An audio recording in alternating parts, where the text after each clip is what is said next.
Olá, queridos amigos e amigas, estamos iniciando aqui mais uma live gravada toda quarta-feira às 19h30 aqui no meu perfil no Instagram, e de um tempo para cá estamos fazendo uma live simultânea também com o meu perfil no TikTok.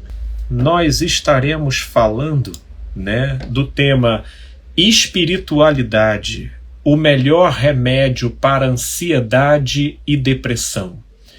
E nós podemos, sem dificuldade, adicionar aí outros tipos de dificuldades e transtornos psicológicos em que uma espiritualidade saudável, sem dúvida, fará toda a diferença. Toda a diferença.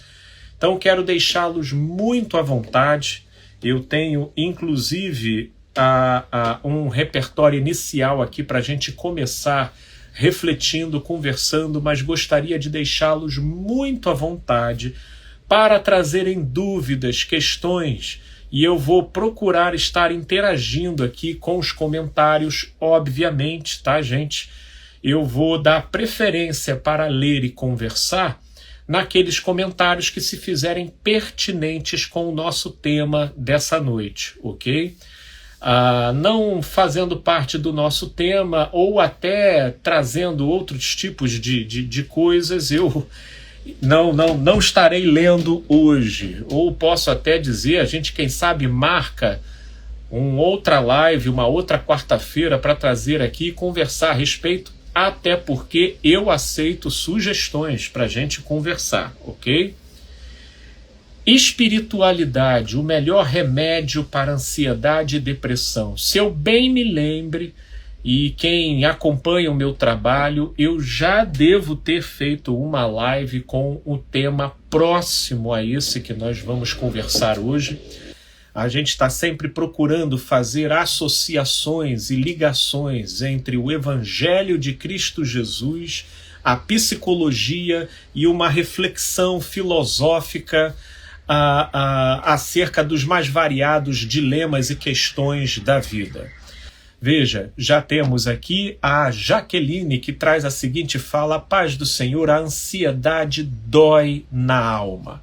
Sim, e eu vou tomar por ensejo da fala aqui da nossa amiga, e vamos então, a princípio, fazer aqui uma reflexão sobre ansiedade, depois sobre depressão, e depois a gente vem fazendo aqui alguns apontamentos com relação à espiritualidade. No entanto, o fórum aqui de debates está aberto e eu gostaria muito de ouvi-los. Repetindo, eu estarei aqui interagindo e lendo, tá? Com aqueles comentários que se fizerem pertinentes, tá, ao tema da nossa noite. Ansiedade. Eu queria primeiro diferenciar ansiedade de expectativa, ok?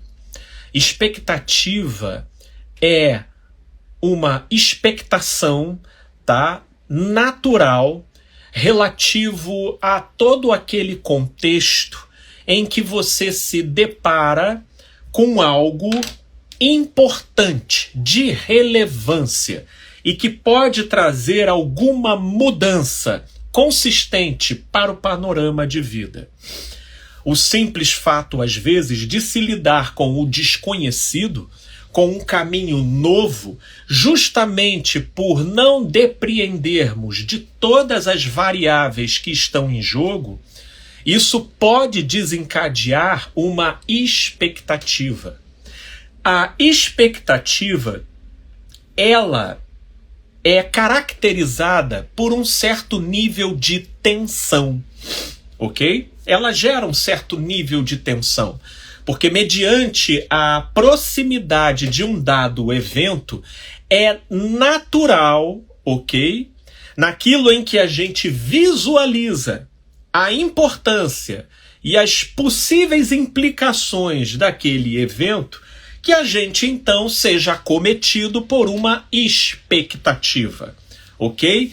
Mas até esse ponto aí, nós não estamos falando de nada patológico, ok?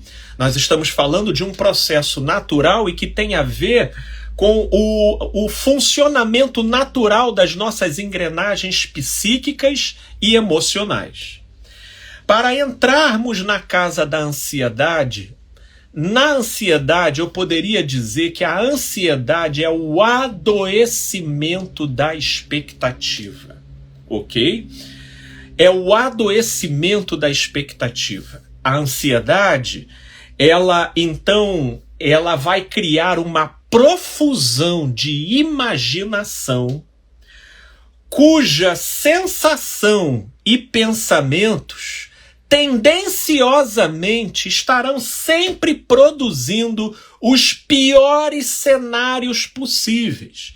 E aí, a tensão que seria natural a uma expectativa inevitável da nossa relação com a realidade se exacerba de uma tal forma, produzindo uma série de disfunções.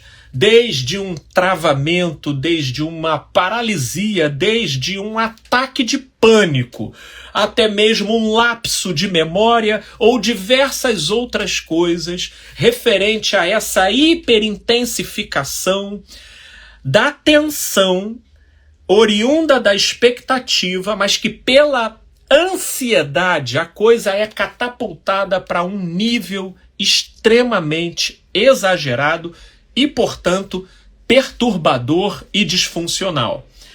Eu já tenho aqui uma querida que está aqui conosco no TikTok, e ela faz uma pergunta muito pertinente e que eu acho que cabe muito para a gente refletir nesse momento. Ela pergunta: como não ter expectativas?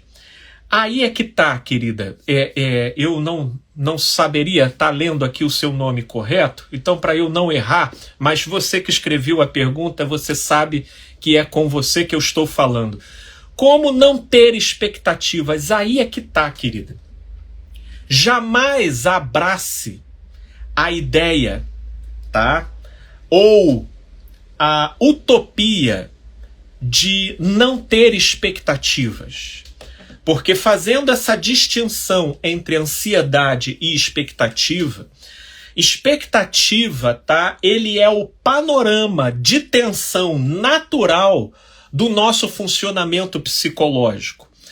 Por que eu estou dizendo isso? Porque um dos perigos, tá? E vamos dizer assim, simbolicamente, um dos terrenos escorregadios criados, né, pelo desenvolvimento da psicologia e da psiquiatria, foi a patologização das nossas emoções.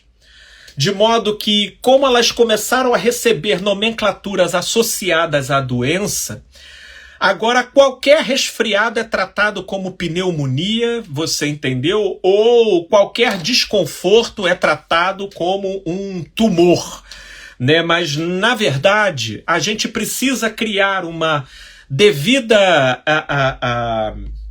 distinção.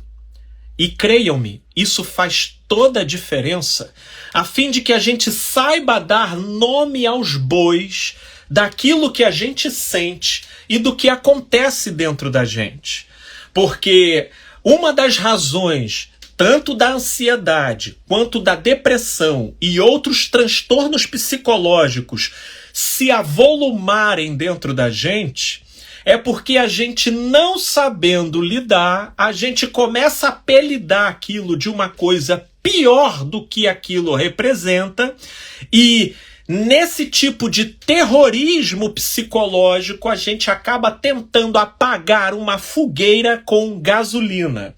E aí a emenda fica pior do que o soneto, ok?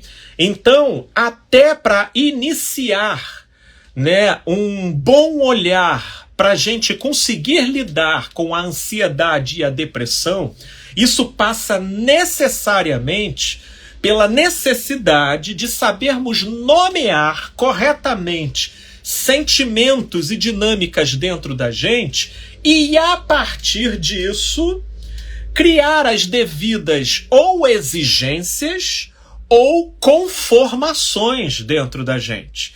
E isso, consequentemente, evitará a produção do desespero. Sim, o desespero é esse tal combustível, é essa tal gasolina que frequentemente a gente joga para tentar apagar fogueiras de certas emoções desconfortáveis que, uma vez sendo naturais, a gente trata como doença, e aí a emenda fica pior do que o soneto, ok? E aí o tiro sai pela culatra e aquilo que não era passa a ser, não porque de fato seja, mas porque você está tratando aquilo daquela forma. Então, minha amiga, se permita ter expectativas. Expectativas faz parte e ela vai estar relacionado naturalmente a toda vez que você se deparar com uma dada situação inusitada. Por exemplo, você vai ter uma prova importante chegando nesse final de semana. Meu Deus, é natural que você tenha expectativa. Ok? Afinal de contas, é uma prova importante, sobretudo se você está se preparando para ela. Ah, eu estou para ter bebê agora, no mês que vem. Tenho uma natural expectativa, estou para fazer uma cirurgia. Na semana que vem, existe uma natural expectativa, né? E a expectativa, como eu disse no início, ela é caracterizada por um certo nível de tensão. O grande problema é quando essa tensão se exacerba simplesmente por não... ela se exacerba por conta de uma hemorragia da nossa imaginação que começa a presumir o futuro de forma altamente tendenciosa, lógico que para o lado negativo, e aí não tem como as nossas emoções não corresponderem a isso. Elas vão começar a se fervilhar e a intensificar na direção do desespero. Nessa casa aqui, eu posso até contar um exemplo pessoal. Em 2019, eu fiz uma cirurgia de ablação cardíaca. Eu estava com uma arritmia cujos sintomas estavam se tornando cada vez mais periódicos e num curto intervalo de tempo, e a cardiologista achou por bem a gente fazer essa cirurgia, embora no coração ela é uma cirurgia simples e pouco invasiva, mas por se tratar do coração, é óbvio que isso afeta o nosso imaginário, afeta as nossas emoções, né? E, consequentemente, uma vez marcada a cirurgia, vem a expectativa natural. Só que eu não sou nenhum poste de ferro e muito menos sou alguém melhor do que qualquer um de vocês. E justamente por ter noção dos meus limites e da minha propensão a descarrilhar na direção da ansiedade, eu tomei algumas precauções. Número 1, eu tomei a decisão de confiar em Deus e de me respaldar em relação à equipe médica que estaria submetida à realização da cirurgia. Não fui na internet procurar nenhum relato sobre cirurgia, quem se deu bem, quem se deu mal, porque eu sei que tudo isso poderia ser usado contra mim no tribunal da minha imaginação, com a exacerbação de pensamentos e deduções, com o famoso e se. O e se é, vamos dizer, o braço direito da ansiedade no modo como ele atua na nossa imaginação. E se der ruim? E se acontecer isso? E se acontecer aquilo outro que eu li naquele texto? Então, para evitar esse tipo de situação, eu simplesmente não abri nenhuma consulta e fui procurando viver um dia de cada vez, me bastando nos desafios que cada dia trazia para mim. Quando chegou o dia da operação, eu fui. Como não havia nada acumulado de toda uma tensão ou de um transtorno prévio processado dentro de mim, eu cheguei lá tenso, eu cheguei lá com medo, mas todos esses sentimentos estavam à altura do que eu podia controlar.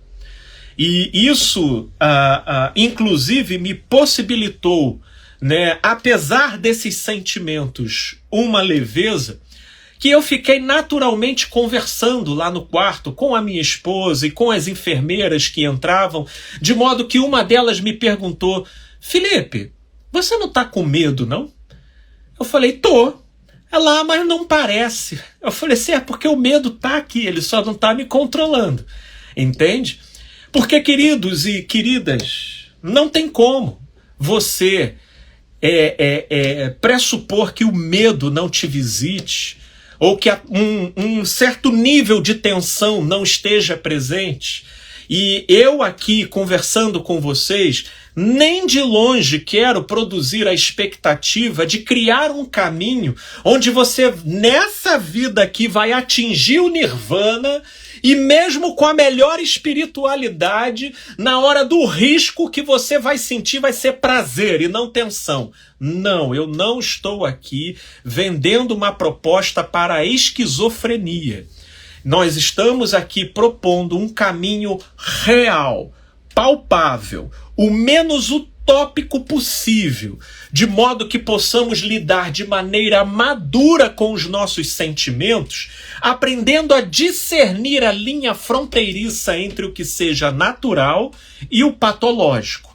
Mas para isso, a gente precisa admitir e reconhecer que mesmo o panorama natural, ele pode gerar certos sentimentos desconfortáveis dentro da gente. Isso é ponto pacífico. E isso porque eu ainda nem entrei no tema depressão, ok?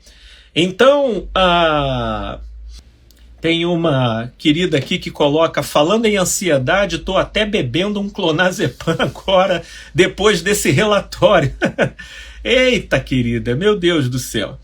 Espero que isso te faça bem, né, de coração, né, até porque determinados níveis de ansiedade a gente inevitavelmente precisa tratar com uma intervenção medicamentosa, tá? Sugiro que cada caso seja avaliado com um profissional, né? Sobretudo na necessidade de intervenção medicamentosa, que seja um psiquiatra a conduzir o caso, ok? Para uma avaliação, se esse for o caso, tá? Então, novamente a nossa amiga coloca aqui: então expectar é normal, super expectar torna-se ansiedade e faz mal. Querida, você trouxe um resumo glorioso aqui pra gente, viu? E creio que é exatamente isso daí, né? Nessa direção você pode gravar esse conceito e espero que isso te ajude a se localizar melhor do lado de dentro, ok? Sobre a depressão, e inclusive eu já estou vendo aqui questões nessa direção. Vamos aqui então refletir e problematizar um pouco a depressão. A depressão, falando em termos psicológicos, a nossa energia, quando a nossa energia psíquica ela se introverte, ela se desconecta do mundo externo e ela começa a se internalizar. Esse movimento pode acontecer por uma propensão orgânica, dependendo da falta de determinadas proteínas, vitaminas, com relação a certas alimentações, porém, no geral, está caracterizado ao efeito de um dado acontecimento traumático. O trauma, pelo modo como ele colide com a psique e as emoções das pessoas, ele leva a essa reação defensiva do sistema psíquico de retrair a energia psíquica. naquilo que a energia psíquica fica excessivamente concentrada do lado de dentro, né? Ela fica excessivamente concentrada do lado de dentro, ela vai começar a avivar, a inervar uma série de lembranças, uma série de memórias. E como está toda a energia psíquica concentrada ali, aquilo dali gera um desconforto no sistema. É como você pegar uma quantidade imensa de água e tentar pressurizar aquilo dentro de um recipiente pequeno. Você vai começar a esgarçar aquele recipiente de tanto que você vai enchendo ele de água. Então, isso demanda um esforço e, em determinados casos, até uma deformação do recipiente. Simbolicamente, é isso que acontece com o nosso sistema psíquico quando uma energia que deveria estar voltada para o lado de fora se introverte e fica acumulada do lado de dentro. E aí, com o sistema estressado pelo excesso de energia, essas memórias e essas lembranças que ele começa a inervar e a revivenciar do lado de dentro, todas elas possuem conotação negativa, né? E daí já começam sensações de menos-valia, de cansaço, de desânimo, de anedonia, que na verdade é uma ausência total de desejo e de vontade. Mas nessa direção, eu queria só que vocês visualizassem a questão da depressão, ok? E a depressão, a gente também precisa, como nós fizemos com a ansiedade, distingui-la da tristeza. Tristeza não é depressão. Tristeza também trata-se de uma retração da energia psíquica. Trata-se de uma diminuição do nosso estado de ânimo e do nosso humor, ok? E deixando a gente ligeiramente mais desanimado, cabisbaixo, menos mais sério, por vezes sisudo, por vezes irritadiço, ok? Todas essas características são próprias da tristeza. Agora, a tristeza pode sim se transformar numa depressão.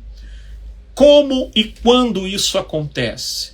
Isso começa a acontecer quando a tristeza se intensifica de uma tal forma, dependendo do modo como a pessoa lide com aquela tristeza. Isso porque tristezas são deflagradas, como por exemplo o amigo aqui já citou uma situação que é a perda de entes queridos, términos de relacionamento, demissão de trabalho, ou às vezes até pelo fato de você ouvir certas notícias que, pelo modo como são noticiadas, aquilo chega até você de uma forma que entristece. Agora, dependendo do histórico de vida que a pessoa tem, das experiências que ela já viveu, da arquitetura psico-emocional que ela dispõe, pelo modo como ela foi criada e pela visão de mundo que ela possui, quando ela entra num quadro de tristeza, aquilo dali pode desencadear um efeito em cadeia que começa a suscitar dentro dela outras questões não trabalhadas, não elaboradas e não resolvidas, né? Que por conseguinte vai se intensificando até que a energia psíquica vai toda retraindo até descambar na depressão. Na depressão, meus amigos, ela é caracterizada por uma profunda falta de ânimo, de vontade. Inclusive, eu fico ouvindo muita gente falando Ah, eu estou depressivo e por isso eu estou fazendo besteira. Olha, se você está fazendo besteira, eu não vou até dizer, tá, que você não está deprimido, mas você está ainda numa depressão muito branda, porque a depressão, propriamente dito, ela é paralisante, ela é profundamente acometedora do ânimo, da atitude, da vontade, entendeu? De modo que uma depressão branda, ok, é aquilo que não pode ser aquele tipo de manifestação que não compromete a funcionalidade geral do sujeito, mas ele está o tempo todo esgrimando, né, dentro dele, com pensamentos negativos, com sensações de desânimo, com pensamentos de autodestruição, com sensações de menos-valia. Vamos dizer que essa configuração, ela já é um limiar depressivo, mas ainda não no seu quadro severo. Porque uma depressão severa é um esforço hercúleo para o sujeito sair do quarto para ir no banheiro. Ou para ir do banheiro para ir para outro cômodo da casa. Ok? Por conta da lentificação produzida por essa retração da energia psíquica. Tá? Então, aqui tem até um querido aqui que faz um bom resumo aqui, ó. Ansiedade é quando você liga para tudo. Depressão é quando você não liga para mais nada. Ô, querido Heberto, obrigado pela sua contribuição, meu amigo. São contribuições como essa que enriquecem aqui pra gente. Então nós problematizamos aqui, tá? Ansiedade e depressão. Agora vamos entrar na espiritualidade. Eu, particularmente, vou me utilizar da plataforma de espiritualidade, porque em falar de espiritualidade, nós precisamos ter uma referência, nós precisamos ter uma orientação, e a direção que eu particularmente me utilizo é a vida e obra de Jesus, ok? Só que antes de a gente entrar na espiritualidade, eu quero aqui também problematizar espiritualidade. Por espiritualidade eu não estou falando de confissão religiosa. Ah, igreja tal, religião tal. Espiritualidade eu estou falando de uma atitude do sujeito perante aquilo que o transcende. Ok? Isso porque, no que diz respeito à religião, a religião ela produz crença. E a crença ela é caracterizada por um protocolo específico comportamental, onde a pessoa tem dias específicos para frequentar um endereço sagrado e onde ela tem ritos e liturgias para respeitar no intuito de interagir com aquilo que ela crê. Isso é crença. Crença é um código de certezas que mobilizam comportamentos que caracterizam um determinado grupo ou segmento religioso. Entendeu? Então, aquele segmento religioso, o sujeito precisa botar a roupa X, Y, Z, precisa frequentar aquele local todo domingo, ou toda segunda, quarta e sexta e domingo. Tudo isso daí que se repete, que todos fazem, que a gente exibe. Tudo isso nós estamos falando de usos e costumes, estamos falando de uma fenomenologia social e psíquica, religião e crença. Espiritualidade, nós vamos falar de uma atitude interna. Sobre espiritualidade, nós vamos falar sobre aquilo que eu costumo dizer de delírio voluntário e esquizofrenia consciente. Sim, a espiritualidade é uma decisão interna de, mesmo não vendo, mesmo não tocando, mesmo até na contramão dos próprios sentimentos, a gente resolve e decide acreditar numa dada direção que a gente entendeu que é o melhor, o mais sábio, o mais saudável, e aquilo que a gente então decide tornar uma verdade para nós. E essa é uma decisão interna do coração. De modo que quem tem uma religião para frequentar pode até possuir uma espiritualidade. Mas nem todo aquele que tem uma espiritualidade ativa está necessariamente dentro de um segmento religioso. Então, fazendo aqui essa distinção, ok? Aí nós vamos para a referência de Jesus. Por que eu estou dizendo isso? Porque o próprio Jesus, ele disse que no mundo nós teremos aflições. Eu particularmente gosto do realismo dele, né? Gosto da maneira sensata como ele vê a vida, sem floreios, sem vender utopias e ilusões. Ele bota o pé no chão e diz: no mundo haverá aflições. Haverá transtornos, haverá desencontros, haverá chateações, haverá ansiedades, haverá depressões, haverá. Só que Jesus, ele veio trazer uma direção na qual nós somos convidados a olhar.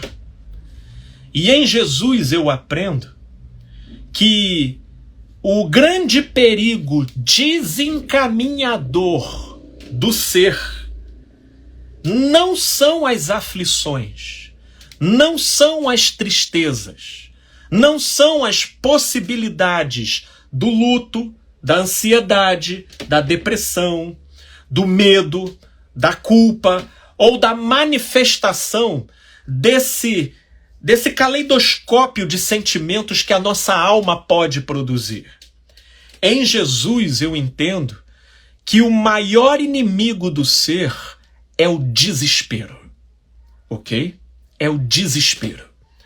E o desespero, ele sempre se fará presente quando a gente se sentir e se ver encurralado por aquilo que a gente vê, vivencia e sente.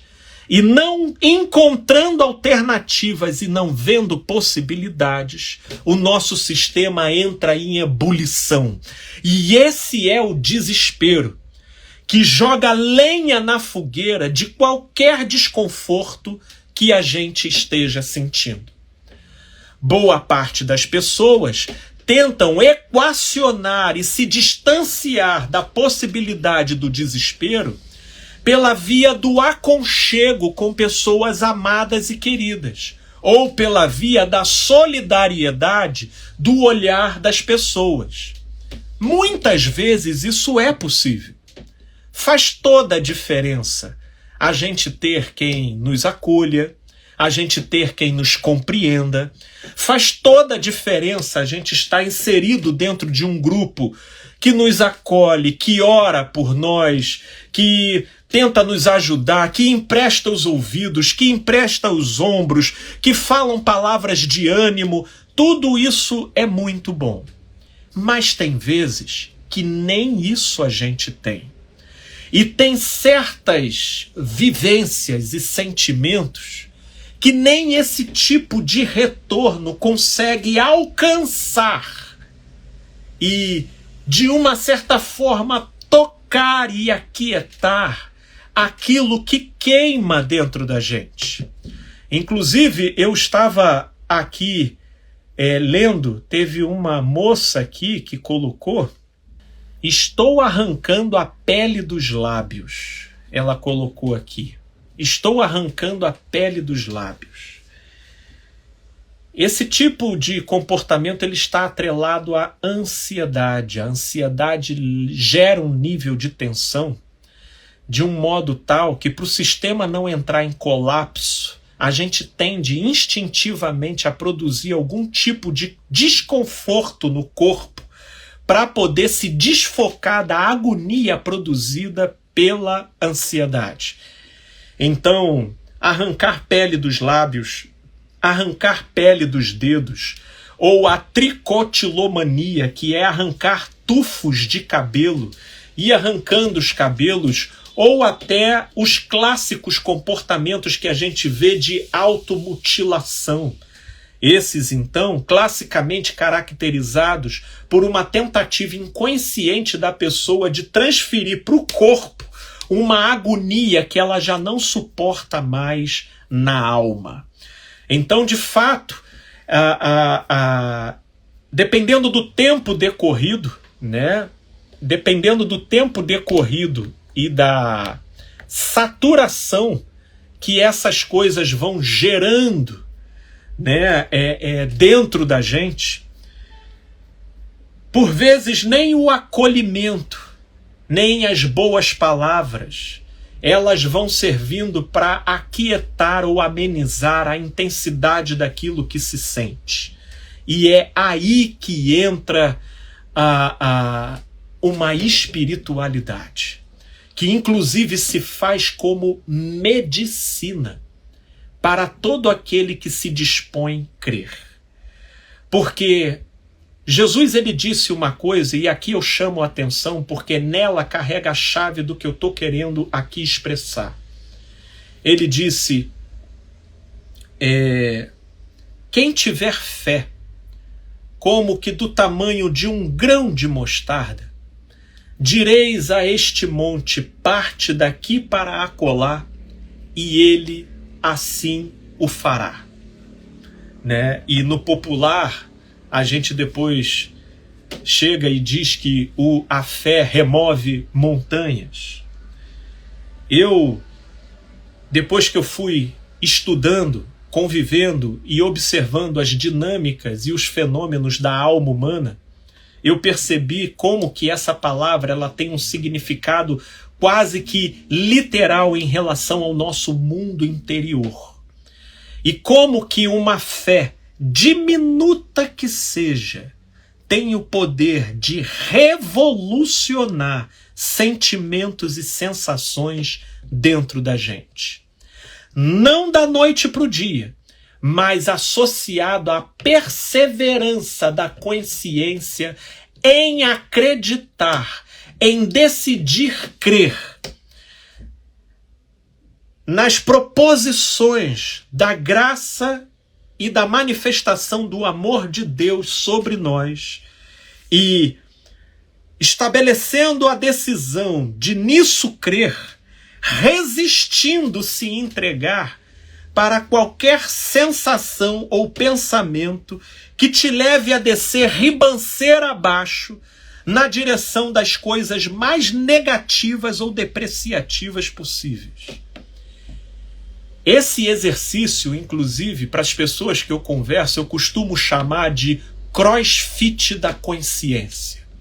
Graças a Deus, não é a todo momento que a gente precisa, mas a vida coloca a gente em certas estações onde esse exercício se faz necessário para que os próprios sentimentos, exacerbando e se intensificando dentro da gente, não leve a gente a se afogar no desespero. Porque é quando o desespero se deflagra que a gente já começa a morrer antecipadamente de uma morte que não deveria acontecer, né? De uma morte que não deveria acontecer. Portanto, quero aqui inclusive contar um exemplo. No ano passado, no ano de 2021, em função de uma série de transtornos que eu estava vivendo, aqui em função do meu trabalho. Eu estava até na esteira de um momento muito bacana, né, na construção da clínica, mas as coisas começaram a ficar difíceis, o dinheiro começou a esgotar, a obra começou a apertar e uma série de coisas começaram a pipocar de maneira convergente de uma tal forma que, tentando dar conta de tudo aquilo da melhor maneira possível, chegou um momento que explodiu dentro de mim uma agonia que começou a afetar inclusive a minha respiração. E a minha esposa já tinha dormido, meu filho também.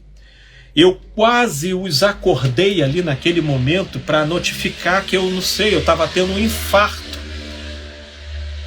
Até que, quando eu iria acordá-los, chegou um momento que veio um insight: Felipe, você está tendo uma crise de ansiedade. É só você olhar o que você está sentindo. E eu, então, entendendo que eu estava tendo uma crise de ansiedade, e aquilo pressionando o peito, pressionando os pensamentos, eu pensei, cara, em função de tudo que eu estou vivendo, de uma certa forma, o meu corpo e a minha psique vai precisar fazer uma catarse dessa tensão. E a crise de ansiedade é justamente isso. Ela é uma catarse de tensões acumuladas no decorrer do nosso dia a dia. E com aquela angústia querendo explodir o meu peito para o lado de fora, eu pensei, a sensação ruim eu não vou ter como evitar, porque ela é involuntária e isso é algo que vai ter que extravasar. Mas a minha mente, esse é um palco onde eu consigo, não necessariamente, evitar que certos sentimentos e pensamentos cheguem até ele.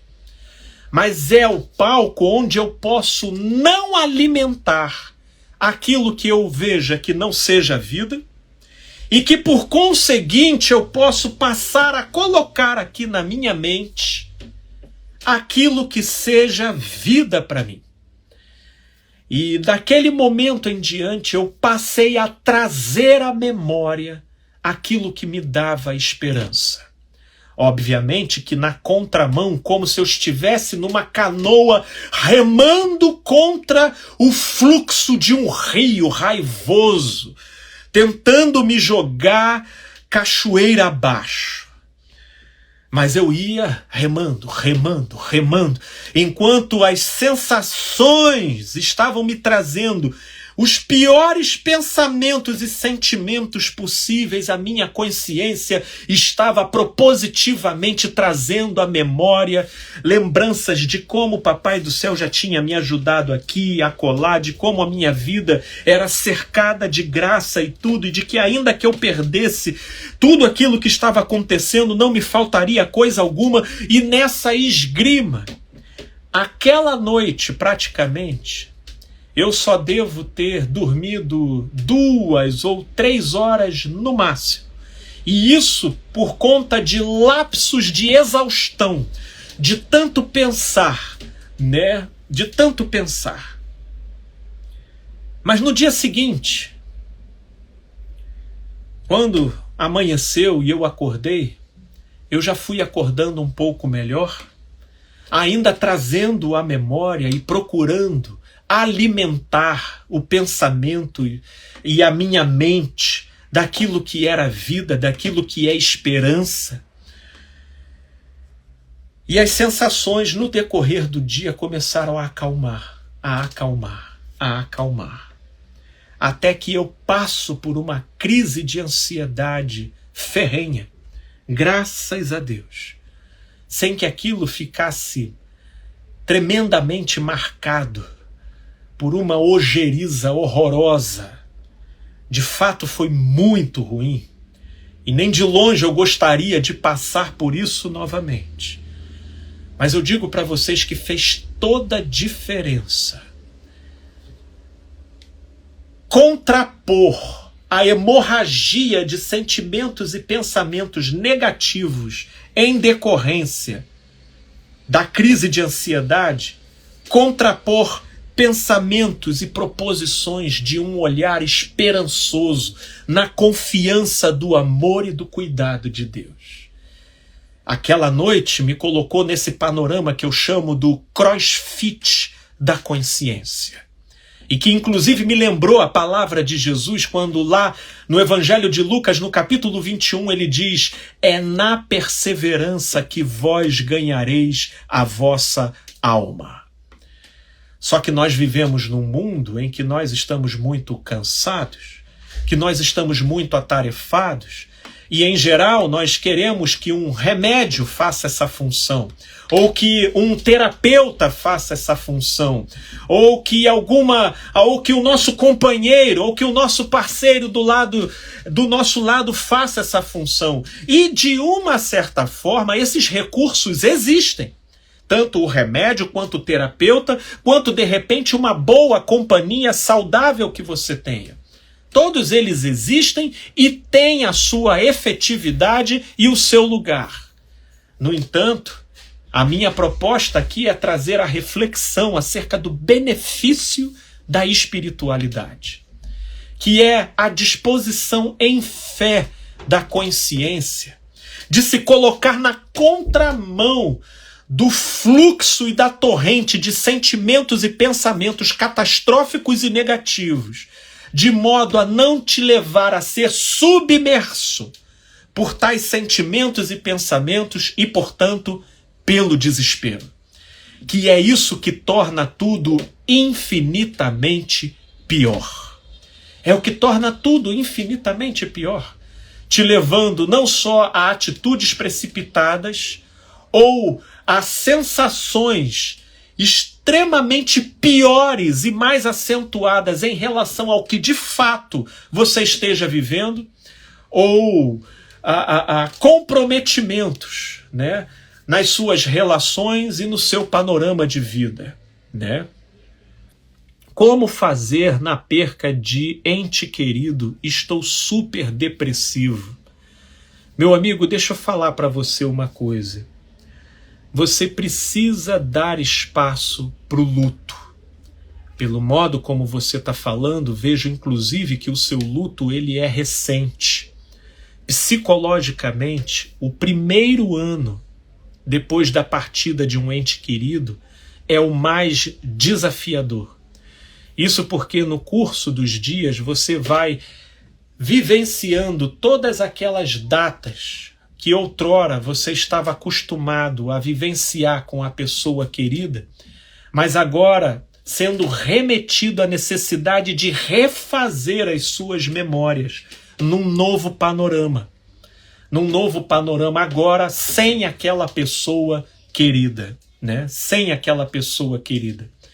Então, a nossa energia psíquica, uma vez ligada àquela pessoa, ela vai precisar se desligar, se internalizar, processar, para depois começar a se refazer numa nova conexão com a realidade externa. E isso causa crise. Isso mobiliza tristezas, afeta as nossas emoções. Portanto, meu amigo, não se sinta mais e nem menos, porque é absolutamente normal a vivência do luto, sobretudo nas proximidades da partida de um ente querido. Passado um ano, eu inclusive gosto de recomendar às pessoas que não evitem locais que você ia junto com a pessoa. Costumo recomendar para que, na medida do possível, você não viva evitando, de evitamentos, porque se por um lado isso passa a pseudo-sensação de que você vai diminuir um pouco o desconforto, por outro, isso pode prolongar e adiar o potencial de refazimento e estabilização do seu sistema psíquico, pela via da dessensibilização e da fabricação de novas memórias. Se isso não for possível no primeiro ano, depois da partida do ente querido, que você vá tentando isso a partir do 2º ano. E aí, meu amigo, agora falando de espiritualidade, faz toda a diferença você cultivar uma saudável transcendência, meu amigo, viu? Uma saudável transcendência. Quando meu paizinho querido partiu em 2016, Deus o sabe o quanto que eu o amava. Deus o sabe. O modo como eu amava o meu pai. E o meu pai, ele partiu de câncer, né? E foi até rápido, o que de uma certa forma trouxe um consolo para a gente. Mas, para além de toda tristeza, inclusive nós estamos no dia 9, daqui a 10 dias, né, já vai fazer aí 6 anos, né, que ele partiu. E a razão do desespero não ter me dominado é que quando eu cheguei no hospital e vi o corpo do meu pai, eu vi apenas o corpo do meu pai. Eu não vi o meu pai ali. Porque a transcendência, que é essa fé, que me remete a um delírio voluntário. Por que eu chamo de delírio voluntário? Porque aqui nós estamos no campo do além-razão. Do além-razão. É uma decisão de acreditar. Tudo aquilo que nós acreditamos produz efeitos dentro de nós. E a minha consideração e fé nessa vida vindoura, nessa realidade para além da nossa própria realidade, dessa promessa deixada por Jesus: na casa do meu pai há muitas moradas e eu vou para lá vos preparar lugar. Sim, essa simbologia por ele utilizada para trazer consolo ao nosso coração, de esperança de que a vida que aqui vivemos, ela não finaliza aqui, mas aqui é onde ela apenas começa. Fez com que eu olhasse para aquele corpo apenas como sendo o casulo do meu pai.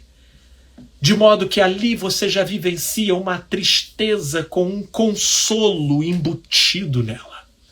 É uma tristeza consolada e uma consolação triste.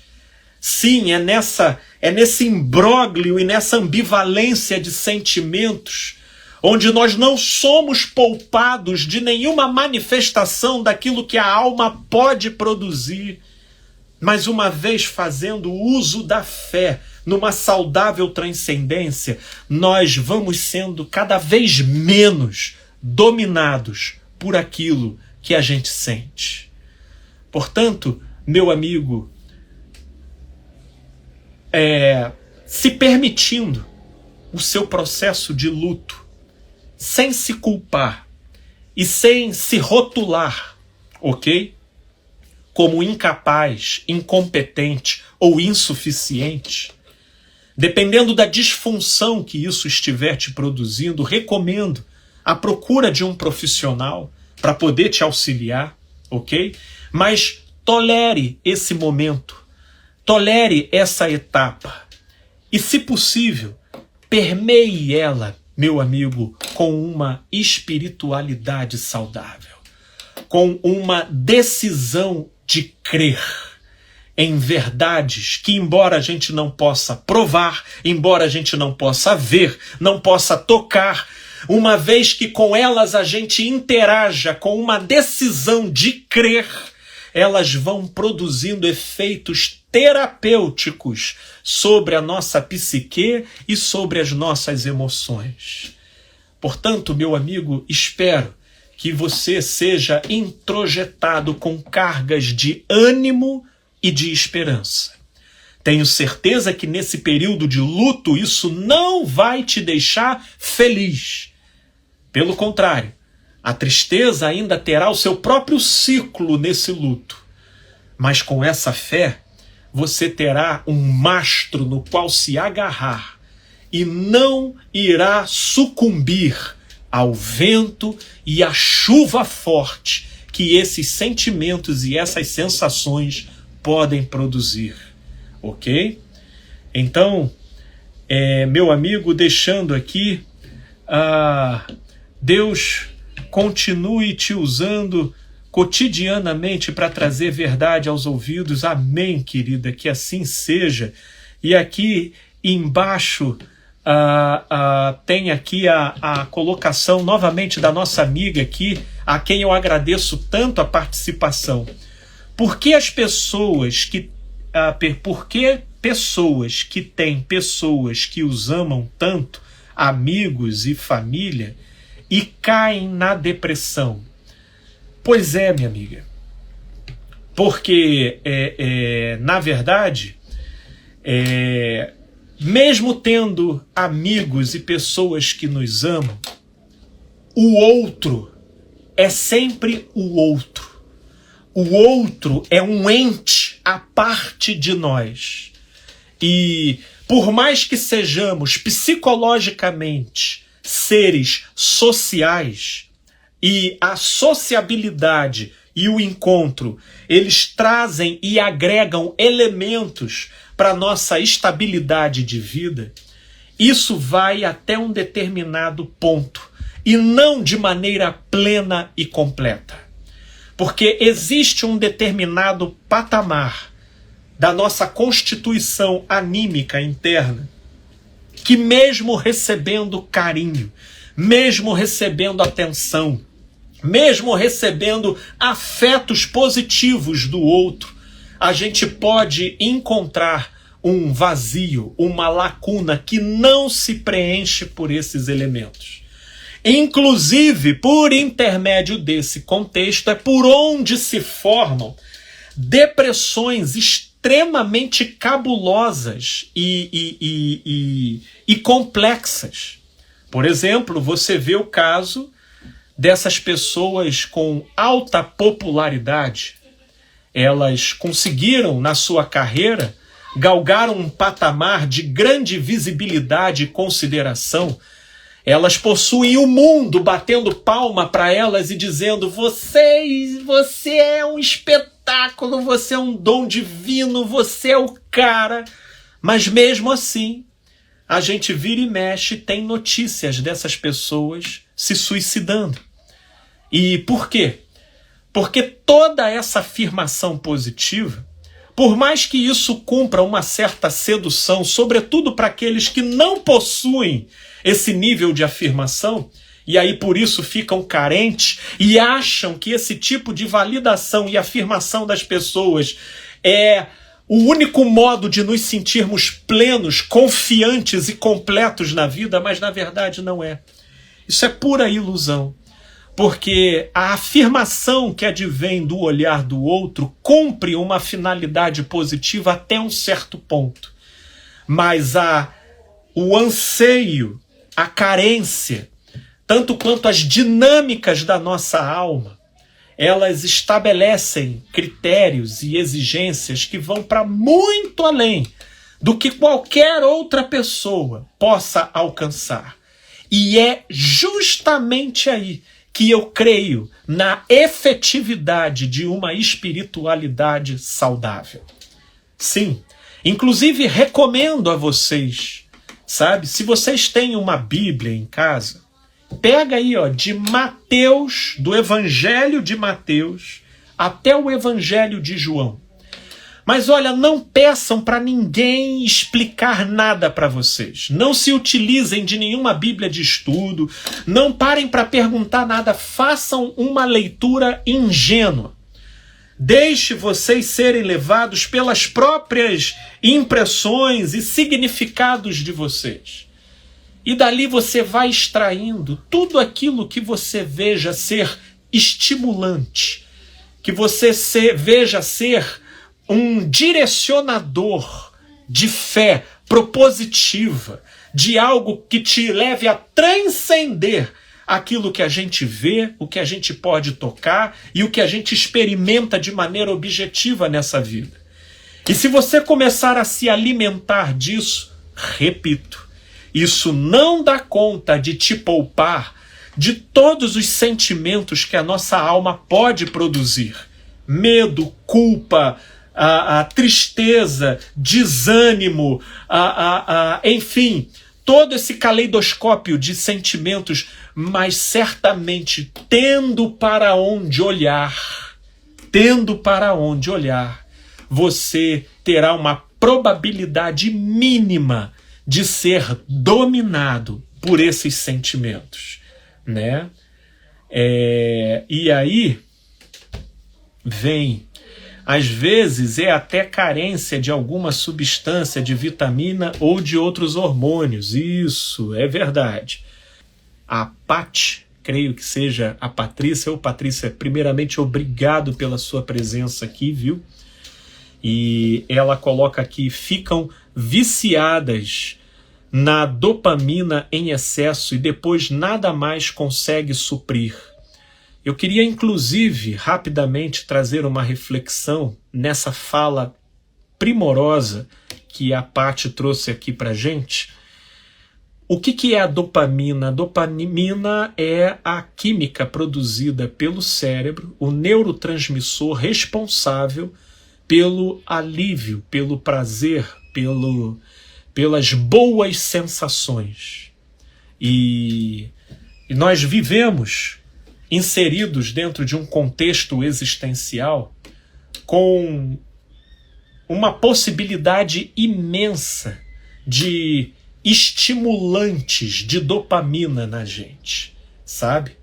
E essa dopamina, ela, inclusive, uma vez sendo excitada de modo exagerado, ela cria um critério no sistema neurofisiológico da pessoa, onde o sistema depois só se permite relaxar com a presença daquele nível, né? com a presença daquele nível de injeção de dopamina no sistema, que é algo que vai acontecendo via tolerância.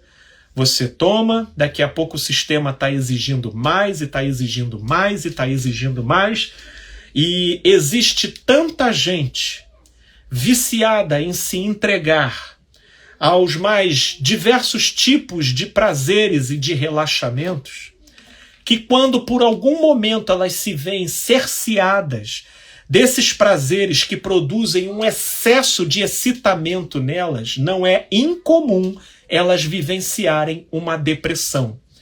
Mas essa depressão nada mais é do que uma repercussão de convulsão do próprio sistema neurofisiológico em exigir uma descarga no qual ele ficou viciado.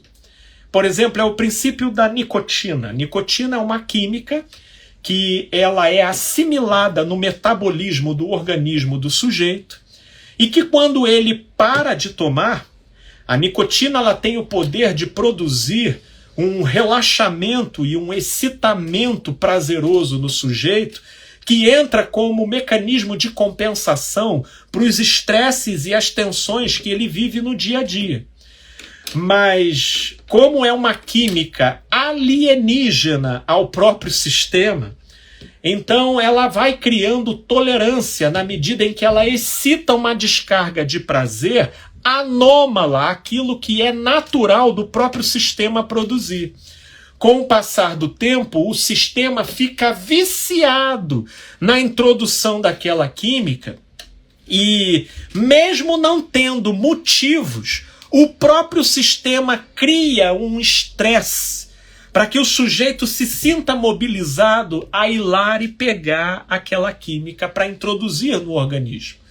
É assim com o cigarro e é assim com todos aqueles tipos de prazeres que geram uma descarga exagerada de prazer e de excitação positiva no sistema neurofisiológico, de modo que cria na pessoa uma dependência daquilo sob pena de ela entrar num quadro grave, ou de ansiedade ou de depressão. E aí, nesses casos, é realmente uma crise de abstinência que precisa ser assistida de maneira adequada, dependendo das repercussões que ela gere, e a pessoa ela vai ter que tolerar, ok? Ela vai ter que tolerar um certo prazo de desconforto até que o seu próprio sistema neurofisiológico se reconfigure com a ausência daquela descarga de dopamina e possa novamente se autorregular de forma natural e adequada, né? Portanto, isso também é um ponto que a gente precisa pensar. Um beijão para todos, uma ótima semana e com a graça de Deus, até a próxima quarta.